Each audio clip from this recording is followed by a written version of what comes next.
Magandang gabi sa inyong lahat. Ako si Mr. Kira at ngayong gabi, isang kwentong hindi basta-basta makakalimutan ang maririnig ninyo. Akala ng marami, ang biringan ay isang alamat lang. Isang alamat na nilikha upang takutin ang mga bata o aliwin ang mga matanda sa kanilang kwentuhan.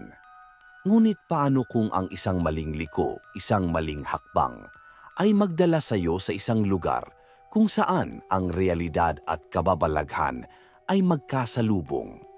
Isang lugar kung saan ang pag-alis ay hindi simpleng paglayo, kundi isang laban para sa iyong kaluluwa. Ito ang kwento ng tatlong magkakaibigan na inakala nilang pista ng pagsanghan ang pupuntahan nila.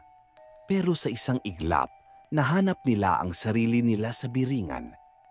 Isang lugar na hindi mo mararating kung hindi ikaw ang pinili.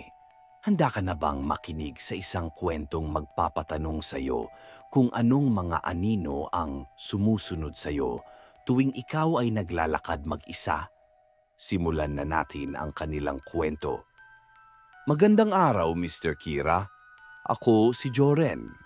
Hindi ko akalain na darating ang araw na magsusulat ako sa iyo kasi akala ko noon, puro gawa-gawa lang ang mga kwento tungkol sa biringan. Pero nangyari ito sa amin. Totoong-totoo. At hanggang ngayon, dala ko pa rin ang takot tuwing naaalala ko ang gabing iyon. Nag-aaral ako sa isang kolehiyo dito sa Calbayog City kasama ang best friend kong si Paulo. Pareho kaming mahilig sa gala pero si Paulo ang laging game kahit saan. Isang araw, nilapitan kami ng kaklase naming si Mikael. Simple lang siya, hindi pala salita, pero mabait. Tol, punta kayo sa amin sa pagsanghan. Pista kasi sa amin sa Sabado. Masaya yun, may sayawan, kainan, tapos maganda ang tanawin sa lugar namin. Pagsanghan. Kilala namin ang lugar na yon, isang maliit na isla na sakop ng Gandara. Hindi ko alam kung bakit, pero bigla akong nagdalawang isip. Ewan ko, may naramdaman akong kaba na hindi ko maipaliwanag. Pero syempre, si Paulo, walang alinlangan. G, gala tayo. Kailangan din natin ng break sa mga exam, pre. Napapayag din ako sa huli. Ang usapan, magkikita kami ng Sabado ng hapon sa Calbayog, tapos sabay-sabay kaming pupunta sa terminal. Doon sasakay kami ng tricycle papunta sa Pantalan, saka sasakay ng bangka papuntang Pagsanghan. Pagdating ng Sabado, todo ang excitement ni Paulo. Ako, tahimik lang, pero nagtataka kung bakit parang may bumabalisang pakiramdam sa akin. Parang may mga matang nakatingin sa amin habang nasa terminal kami. Tara na, aya ni Mikael.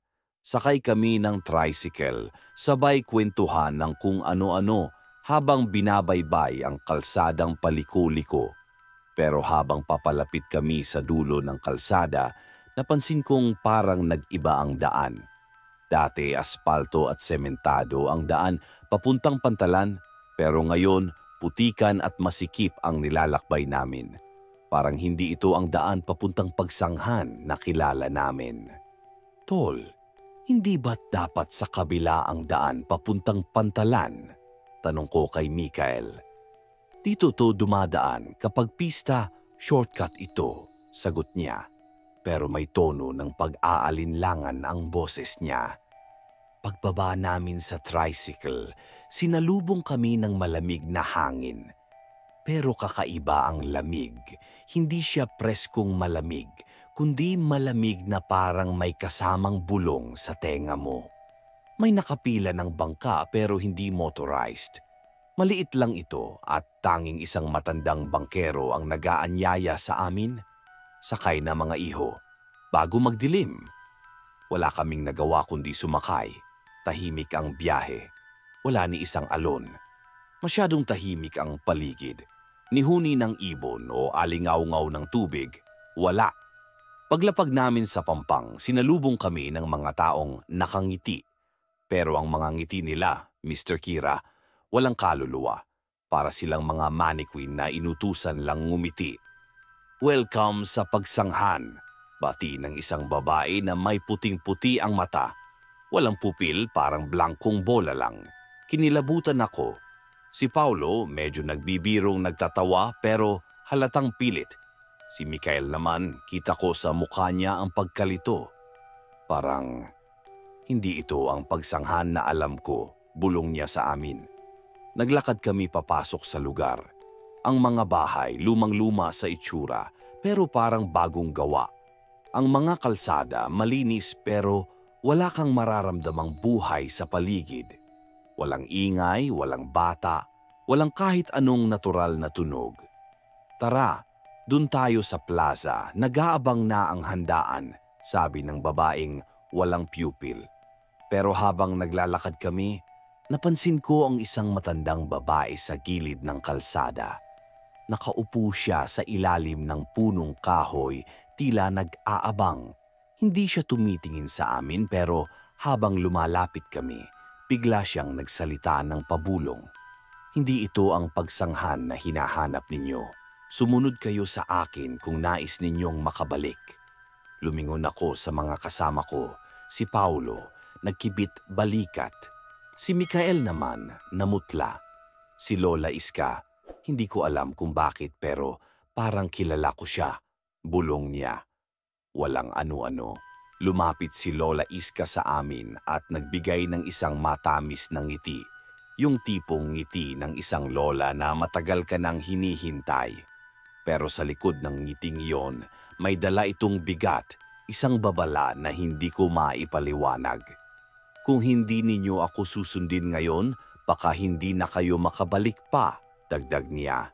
At doon nagsimula ang aming paglalakbay sa lugar na akala namin ay simpleng isla lang. Hindi namin alam kung paano kami nakapasok sa Biringan, pero isang bagay ang sigurado ko, Mr. Kira, hindi ito aksidente. Tahimik kaming sumunod kay Lola Iska, lumalayo sa plaza kung saan kami dapat tatanggapin ng mga taong tila mga estatwa. Ramdam ko ang kaba ni Mikael sa bawat hakbang, lalo na't siya mismo ang nagsabi na parang kilala niya si Lola Iska. Si Paulo naman, bagamat pilit ang tapang-tapangan, ay halata ang pagdududa sa mga mata. Lola, saan niyo po kami dadalhin? Tanong ko. Sa lugar kung saan hindi pa abot ng mga matang nagmamasid sa inyo, sagot niya. Hindi ko maintindihan kung ano ang ibig niyang sabihin, pero isang bagay ang sigurado. Nasa isang lugar kami kung saan hindi kami dapat naroroon. Lumiko kami sa isang makitid na eskinita. Ang paligid, puro lumang bahay na tila abandonado pero kakaiba. Mukha silang bago ngunit walang kaluluwa ang mga ito. Sa bawat pintana, pakiramdam ko may mga matang nakasilip, mga matang hindi tao. Lola, bakit po ganito ang pagsanghan ninyo? Parang patay ang lahat, bulong ni Mikael. Huminto si Lola Iska at tumingin sa amin. Mga iho, hindi ito ang pagsanghan. Biringan ito. Isang lugar na pinipili kung sino ang papapasukin. At sa malas, kayo ang napili ngayong araw. Nagkatinginan kami ni Paulo. Ang biringan na naririnig lang namin sa mga alamat at kwento. Ngayon, nasa gitna kami nito. Pero bakit kami? Bakit ngayon? Pero paano, Lola? Hindi naman kami pumunta rito. Pagsanghan ang pakay namin. Sigaw ni Paulo, pilit pinipigil ang takot. May dahilan kung bakit kayo narito. May utang ang pamilyang pinagmulan ng kasama ninyong si Mikael sa mga nilalang ng Biringan. At ngayon, panahon na para singili ng utang na iyon, paliwanag ni Lola Iska. Napalingon kami kay Mikael. Siya mismo, hindi makapaniwala. Wala akong alam diyan, Lola. Wala akong alam na utang o anuman. Huwag kang mag-alala, iho. May pagkakataon pa kayong makaalis. Kung pipiliin ninyo ang tamang daan, ani Lola Iska. Dinala niya kami sa isang lumang bahay sa dulong bahagi ng lugar. Sa labas, ordinaryong kubo lang ito, pero pagpasok namin, nag-iba ang pakiramdam. Ang loob ng bahay ay tila mas malaki. kaysa sa labas. Ang mga dingding, puno ng lumang larawan ng mga taong hindi pamilyar sa amin. Pero ang nakakakilabot, gumagalaw ang mga mata ng mga larawan, sinusundan kami ng tingin. Umupo kayo. Makinig kayong mabuti sa akin, utos ni Lola Iska. Sumunod kami. Hindi na namin alintana ang takot. Wala kaming ibang mapupuntahan. Sinimulan niyang ikwento ang kasaysayan ng Biringan, isang lugar na dating matao, masigla, at puno ng mga taong may pambihirang kakayahan. Ngunit dahil sa kasakiman, marami ang nagtangkang gamitin ang kapangyarihan ng lugar para sa sariling kapakanan. Isa sa mga ninuno ni Mikael ang tumanggi sa alok ng Biringan. Pinili niyang manatiling tao, pitpit ang isang lihim na hindi kailanman naibunyag. Sa pagtanggi niya, naputol ang koneksyon ng inyong angkan sa Biringan, ngunit ang utang na hindi binayaran ay hindi nawawala. Nanahimik si Mikael. Hindi niya alam kung ano ang sasabihin. Si Paulo naman halatang gustong tumakbo pero walang lakas ng loob. Ngayon narito kayo at ang Biringan gusto kayong subukin. Hindi kayo makakaalis hanggat hindi ninyo napapatunayan na may karapatan kayong lumabas. Dagdag ni Lola Iska. Biglang may malakas na kalabog mula sa labas. Parang may bumagsak na mabigat. Sinilip ni Paulo ang bintana pero wala siyang nakita. Huwag kayong lalabas. Hindi lahat ng nakikita ninyo rito ay totoo. Babala ni Lola Iska. Sinabi niya sa amin na sa pagdating ng gabi, lalabas ang mga bantay ng Biringan, mga nilalang na itsura tao pero kaluluwa lang ang laman. Sila ang mag-aanyaya sa amin na sumama, magalok ng kayamanan, kapangyarihan o kahit anong minimithi ng puso namin. Kapag tumanggap kayo ng kahit ano mula sa kanila, hinding-hindi na kayo makakabalik sa mundo ng mga buhay. Seryosong dagdag niya, pinaghahanda niya kami ng isang uri ng langis na ginawa niya mula sa mga halamang ayon sa kanya, lumalaki lang sa gilid ng Biringan. Ipahid ninyo ito sa noo at sa likod ng tainga. Kapag naramdaman ninyong may tumatawag sa inyo, hawakan niyo lang ang isa't isa. Ang pagkakapit-pisig ninyo ang magsisilbing proteksyon. Habang lumalalim ang gabi, narinig na namin ang mga pagkatok sa dingding. Hindi sa pinto, kundi sa mga dingding mismo. Parang may mga kamay na gustong sirain ang bawat tabla para makapasok. Buksan ninyo, may dala akong alay para sa inyo. Tawag ng boses na malamig at walang emosyon. Pumikit ako, pilit pinapakalma ang sarili. Si Mikael namumutla sa gilid, samantalang si Paulo mahigpit na hawak ang braso ko. Naririnig ko ang mga bulong sa paligid, mga alok na kay hirap tanggihan. Ginto, kasikatan, kapangyarihan, lahat ng yan para sa inyo. Buksan niyo lang ang pinto. Pero salamat kay Lola Iska, hindi kami bumitaw. Pinapaalalahanan niya kami na lahat ng iyon ay ilusyon. Ang Biringan ay maganda sa mata, pero sa ilalim nito ay walang kaluluwa. Kung susuko kayo, magiging parte kayo ng kagandahan, pero wala nang saysay ang inyong pagkatao. Pagkaraan ng ilang oras, biglang tumahimik ang paligid. Ang mga pagkatok, mga bulong, na wala na parang bula. Bumalik si Lola Iska sa harapan namin, dala ang isang maliit na lampara. Handa na kayo. Bukas ng madaling araw, ilalabas ko kayo sa lugar na ito. Pero tandaan ninyo, hindi pa tapos ang pagsubok.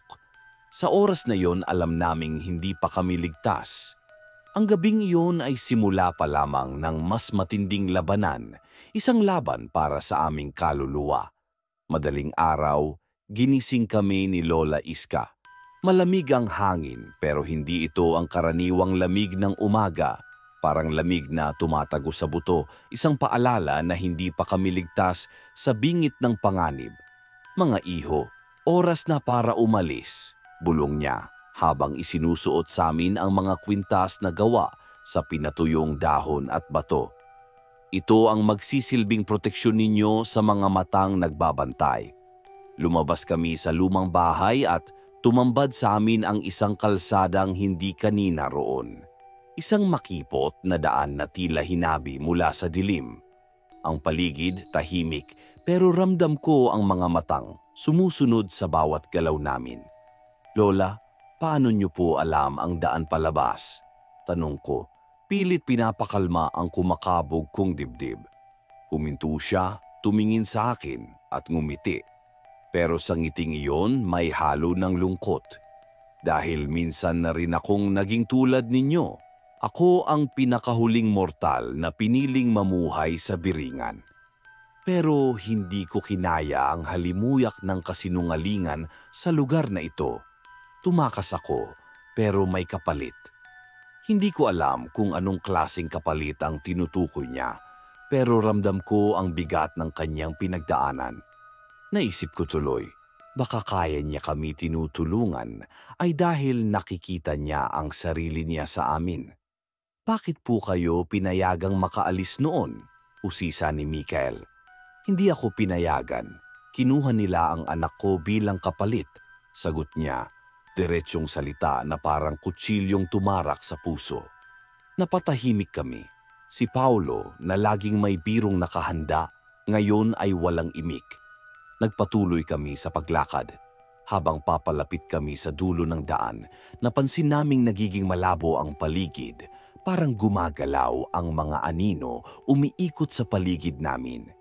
Wala kayong dapat paniwalaan sa mga makikita nyo mula ngayon, paalala ni Lola Iska.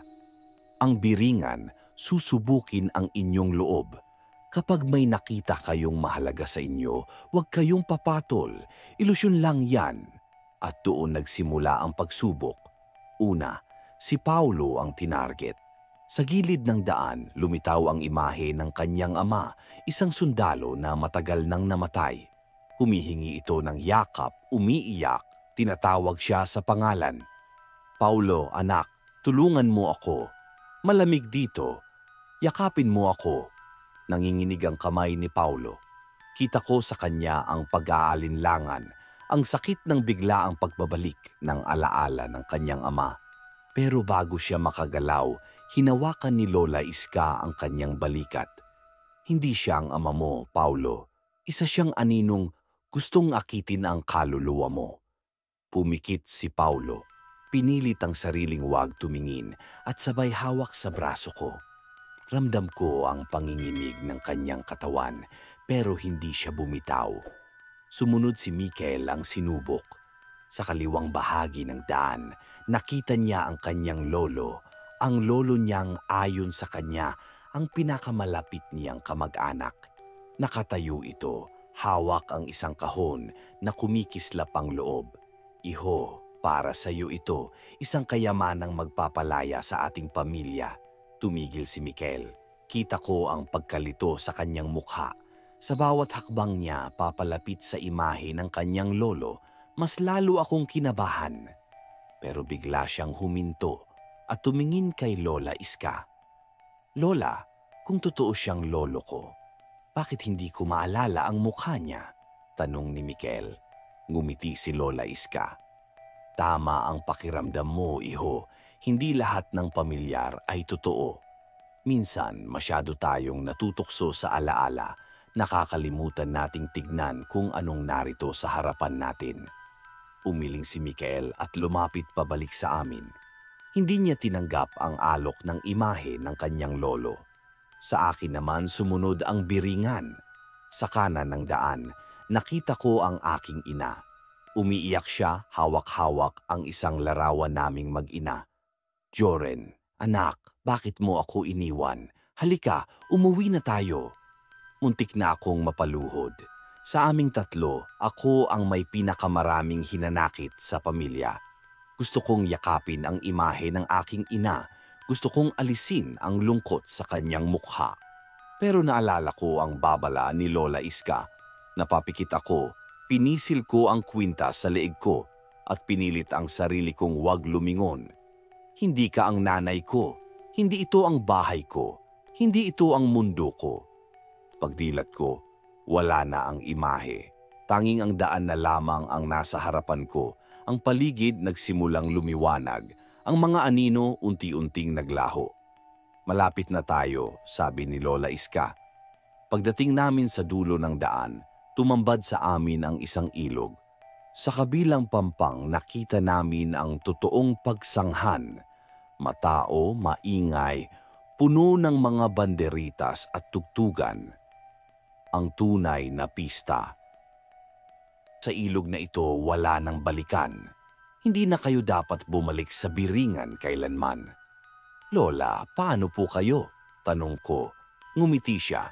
Ako ang gabay sa mga katulad ninyong naliligaw. Hanggat may pinipili ang Biringan, mananatili akong nandito. Pero salamat mga iho. Ngayon, alam kong may mga taong marunong pa ring pumili ng tama. Sumakay kami sa isang maliit na bangka na parang kusa na lang lumulutang. Habang lumalayo kami sa pampang, nakita namin si Lola Iska, nakatayo sa gilid, kumakaway. Pero sa likod niya, unti-unting sumisilip ang mga nilalang ng Biringan, mga kaluluwang walang mukha, nagmamasid, nag-aabang ng susunod nilang biktima. Paglapag namin sa pampang ng tunay na pagsanghan, tila bumalik ang lahat sa normal. Ang mga tao masigla, nagkakantahan at walang kamalay-malay na sa kabilang dako ng ilog may isang lugar na puno ng anino at kasinungalingan. Paulo, Joren, si Lola Iska. Parang pamilyar talaga siya sa akin, sabi ni Mikael habang naglalakad kami palayo. Baka siya ang nawawalang kapatid ng lola mo, sagot ko, bagamat hindi ko rin alam kung bakit ko iyon nasabi. Hindi na namin inusisa pa. Isang bagay lang ang malinaw, nakabalik kami, pero ang marka ng Biringan dala pa rin namin. Akala namin tapos na ang lahat, Mr. Kira. Pero habang papalayo kami mula sa pampang ng ilog, biglang bumigat ang hangin. Ang liwanag ng araw na kanina'y sumalubong sa amin, unti-unting nagdilim. Hindi ito ordinaryong anino, ito'y tila mga palad na pilit kaming hinahabol, humahawak sa hangin, sumasakal. Hindi pa sila sumusuko, bulong ni Mikael, nanginginig ang boses. Tumingin ako kay Paulo at sabay kaming napatakbo. Wala na kaming inisip kundi ang makalayo sa ilog, makalayo sa Biringan. Pero sa bawat hakbang, pakiramdam ko'y humihigpit ang espasyo.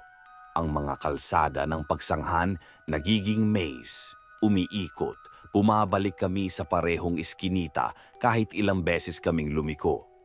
Hindi tayo makakaalis kung hindi natin haharapin to, sigaw ni Paulo. Biglang lumitaw sa harap namin ang mga nilalang ng Biringan. Mga taong pamilyar ang itsura pero walang muka. Parang mga multo na mga taong hindi na maalala. Nakaharang sila sa bawat daanan, mga kamay nilang mahaba, sumasayad sa lupa. Bakit hindi kayo sumama sa amin? Ibibigay namin ang lahat. Sabay-sabay nilang bulong, tunog na parang ugong ng bubuyog sa tenga. Napaatras kami pero sa likod, naroon din sila. Pinalilibutan na nila kami. Ngunit sa gitna ng kaguluhan, biglang nagliwanag ang isang parte ng daan. Isang tinig ang pumunit sa katahimikan. Joren, Paulo, Mikael, dito kayo, sigaw ni Lola Iska. Pero hindi ito si Lola Iska ng Biringan. Ang anyo niya ngayon ay mas bata, mas matapang. Nakasuot siya ng damit na parang alagad ng liwanag.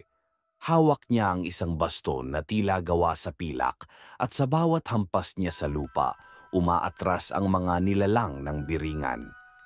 Bakit kayo bumalik? Tanong ko, nanginginig. Hindi ako umalis, mga iho. Isa lang itong anyo na matagal kong itinago. Hindi ko kayang iwan ng mga kagaya ninyo na may pagkakataon pang makaalis, sagot niya, sabay hampas ulit ng baston sa lupa. Ang Biringan hindi lang basta lugar, isa itong sinumpang alaala. At ang mga alaala, hindi mo matatanggal sa isip kung hindi mo haharapin. Inutusan niya kami na hawakan ang kanya-kanyang kwintas. Sa sandaling iyon, bumalot ang liwanag sa paligid namin. Ang mga nilalang ng biringan, nag-aalulong, naglaho sa bawat sulyap ng liwanag. Ngunit hindi pa tapos ang lahat. Mula sa kalagitnaan ng daan, lumitaw ang pinakamalaki at pinakakilabot sa lahat. Isang aninong hugis tao, halos kasing laki ng puno, ngunit walang mukha. Tanging bunganga nitong nakanganga ang makikita, habang sa loob nito parang may libu-libong kaluluwang sumisigaw. Ito ang bantay ng daang pabalik, sabi ni Lola Iska. Hindi ito matitinag ng lakas kundi ng katapatan. Tinuro niya si Mikael. Ikaw ang susubok dito. Ang bantay na ito konektado sa utang ng iyong angkan. Nanginginig si Mikael pero tumayo siya sa harap ng nilalang. Sa halip na takbuhan ito, lumapit siya. Hawak ang kwintas sa kanyang dibdib. Nagsalita siya ng buong tapang. Hindi ko alam ang kasalanan ng mga ninuno ko. Pero ako, hindi ako katulad nila. Hindi ko gustong makuha ang hindi akin. Hindi ako narito para mang-abuso ng kapangyarihan ninyo. Gusto ko lang makauwi.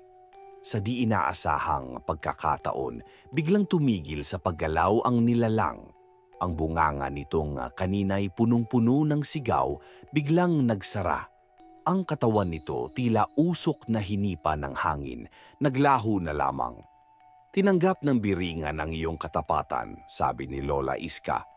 Ang maze ng mga iskinita unti-unting naglaho.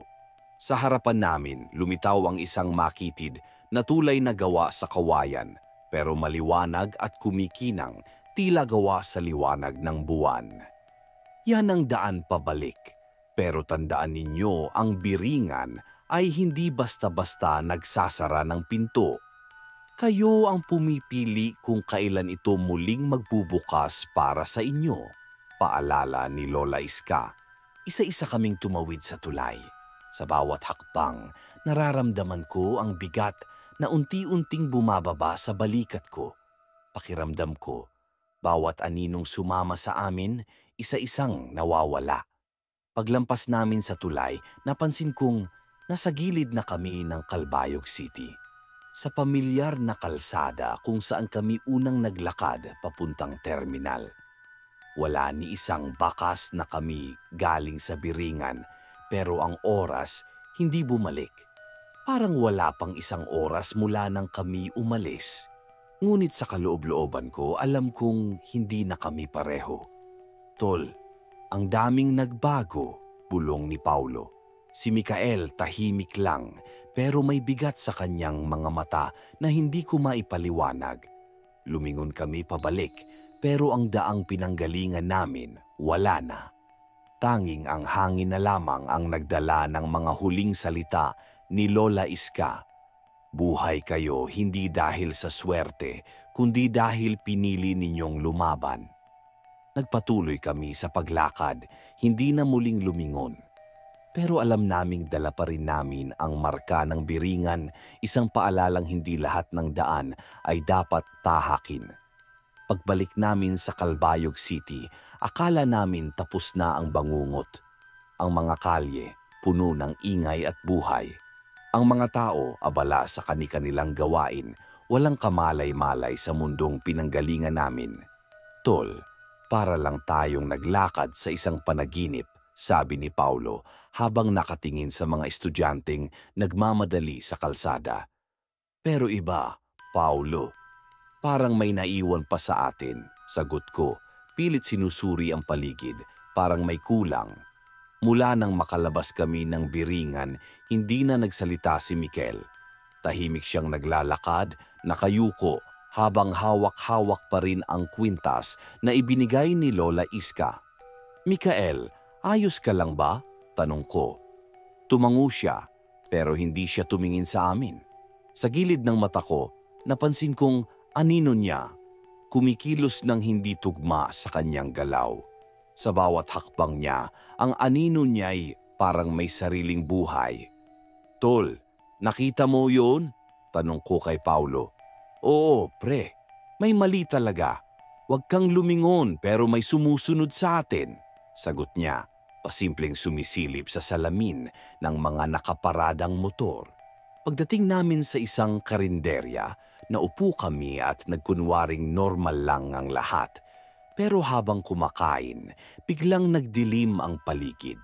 Hindi literal, Mr. Kira, kundi parang biglang nanlamig ang hangin at ang mga tao sa paligid tila bumagal ang kilos. At doon ko nakita, sa salamin ng karinderya, sa likod namin isang pamilyar na anino ang nakatayo, si Lola Iska. Pero hindi ito ang matandang Iska na tumulong sa amin. Ang mukha niya, wala ng emosyon, parang wala ng kaluluwa. Bakit kayo bumalik? Malamig niyang tanong pero hindi kami makasagot.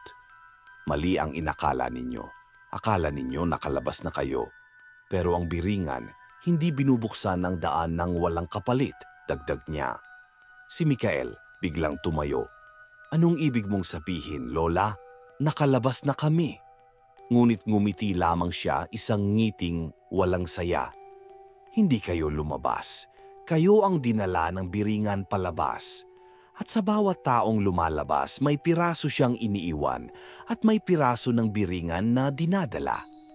Biglang may sumakit sa ulo ko, parang sumisiksik ang mga boses sa loob ng utak ko. Naririnig ko ang mga alok, ang mga bulong ng mga nilalang sa biringan. Ganoon din si Paulo, hawak ang ulo, napasandal sa pader. Si Mikael nanginginig at ang anino niya ngayon ay unti-unti nang kumakalas sa kanyang katawan.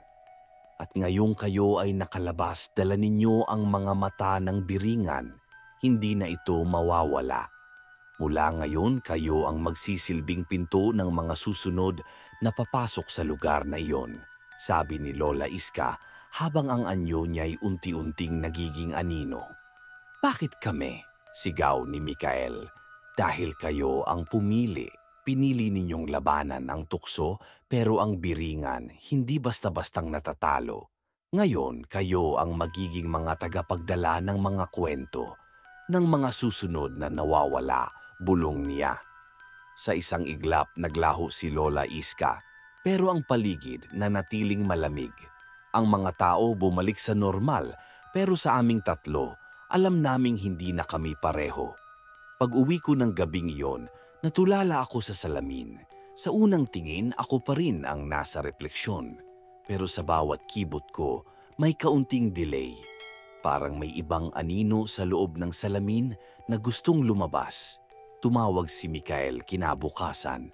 Tol, may nagsusulat sa pader ng bahay namin. Hindi ko alam kung anong ibig sabihin pero iisa lang ang nakasulat, balik ka sa amin. Si Paulo naman, nagpadala ng litrato. Sa larawan, nasa tapat siya ng simbahan, pero sa likod niya may aninong itim na nakatayo sa pintuan. Walang mukha, parang naghihintay. At doon ko naintindihan, Mr. Kira, ang biringan hindi ka basta-basta bibitawan. Hindi ito kwentong pwedeng kalimutan. Isa itong sumpa na umiikot, humahanap ng panibagong bibiktimahin. At kaming tatlo, kahit anong iwas namin, dala na namin ang marka ng biringan. Hanggang ngayon may mga gabi pa ring naririnig ko ang mga pagkatok sa dingding. Hindi sa pinto kundi sa mismong dingding ng kwarto ko. Hindi ko alam kung kailan uli kami susunduin ng biringan. Pero isang bagay ang sigurado ko, Mr. Kira. Hanggang dito na lang ang aking kwento. At diyan nagtatapos ang kwentong hindi pa dapat matapos. Dahil ang biringan hindi kailanman bumibitaw sa mga pinipili nito. Akala nila Joren, Paulo at Mikael nakaligtas na sila. Pero sa bawat tingin sa salamin, sa bawat aninong sumusunod sa kanilang mga yapak, alam nilang bitbit nila ang marka ng biringan habang sila'y nabubuhay. Minsan, ang mga lugar na ating pinaniniwalaang alamat ay nag-aabang lang ng maling pagkakataon para muling bumukas. Kung nagustuhan mo ang kwentong ito, huwag mong kalimutang i-like, i-share at mag-subscribe sa channel para sa iba pang mga kwento ng katotohanan sa likod ng mga alamat. Magkita-kita tayo muli sa dilim. Ako si Mr. Kira at ito ang kwentong hindi mo na maaalis sa isipan mo.